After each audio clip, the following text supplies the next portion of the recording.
로마 시대 부자들의 식탁에는 깃털이 있었다고 합니다.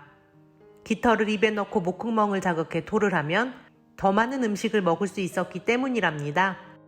로마인들의 사치스러운 삶을 보여주는 얘기는 하나 먹을 것이 넘쳐서 오히려 체중을 걱정하는 현대인들에게는 공감이 가지 않을 수 있습니다.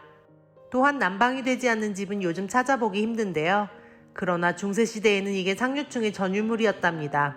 성주들은 스테인드 글라스를 설치하고 벽난로도 짓기 시작하여 따뜻한 겨울을 보낼 수 있었습니다. 물론 평민들에게는 몇백 년 후에나 가능한 이야기였습니다. 당시 일반인들의 생활 수준은 높은 편이 아니었거든요. 중세시대 사람들의 평균 소득을 90년대 기준으로 계산해 본 결과 비교적 잘 사는 나라였던 영국의 경우 연평균 $1,000 정도였다고 합니다.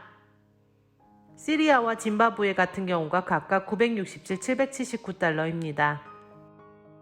또한 당시의 생활 수준은 아주 천천히 올라갔는데요. 영국의 경우 1인당 GDP가 매해 평균 250원 정도씩 올랐습니다. 우리가 지금의 생활 수준을 갖고 삶의 질이 높아진 것은 18세기 중반에 일어난 산업혁명부터입니다.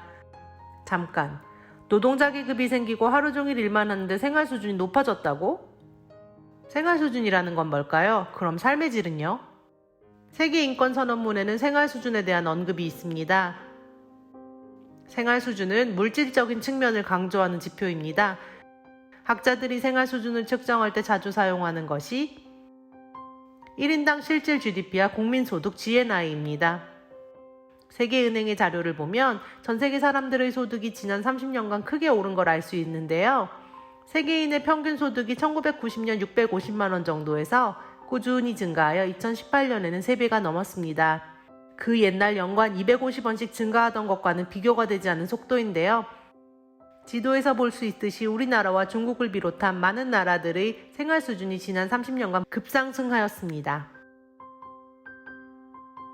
반면 삶의 질은 만족감, 행복감 등 개인의 인식과 관련된 개념입니다. 이 주관적인 삶의 질을 측정하려는 여러 가지 지표들이 있습니다. 그중 자주 인용되는 것은 유엔의 인간개발지수인데요. 생활 수준의 지표로 쓰인 1인당 국민소득에 교육수준, 평균수명 등을 추가하여 측정하며 결과에 따라 최상위 국가와 하위 국가들을 단계별로 나눕니다. 상위에 랭크된 국가들은 우리가 흔히 말하는 선진국들입니다.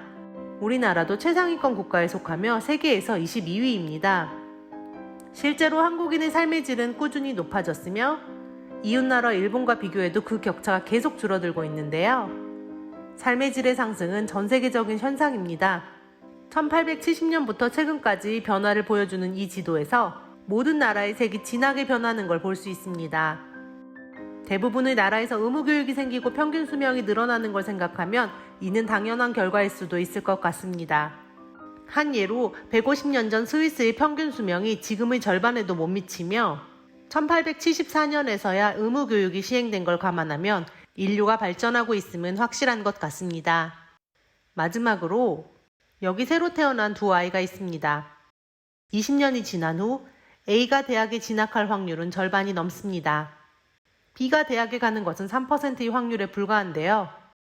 아니 어쩌면 B는 그때까지 살아남을 수 없을지도 모릅니다. A는 현대에 태어났고 B는 옛날에 태어나서일까요? 아니요. 둘 다 2000년도에 태어난 아이들입니다.